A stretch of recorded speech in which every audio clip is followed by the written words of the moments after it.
Still working on this ram. First thing, we're going to take this grill off and we're going to PlastiDip it. What you're going to do is we're going to get this shroud. It's got to come off. So these clips, if you've got a trim tool, use it. But you're going to pop up these clips, remove it, and it's going to reveal 4 10mm bolts, one here, here, here, and here. And once you get those off, there's some just different clips at the bottom. Sometimes I hear them called speed clips. And what you'll do is swing it, kind of put your hand down and behind it to the bottom and push it out, and then you can kind of swing the rest of the grill on out and it'll pop out the rest of the way. Super easy.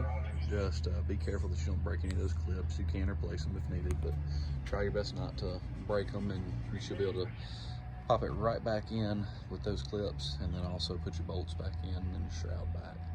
Super easy job, and I don't have time today to finish it all the way, but that's all you've got to do to take the grill off these 4th gen rams, and I'll show you what it looks like when I get it put back on.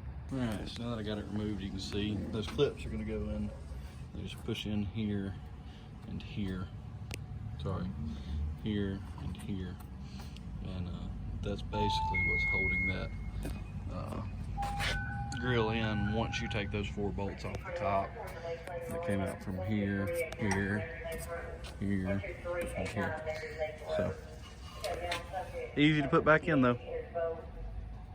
Show you what it looks like in just a second. One step closer to final product. I've got to get that bumper color matched white, get the roof finally wrapped. It was supposed to have been done, but the backing wouldn't come off of it. It'll be good to go.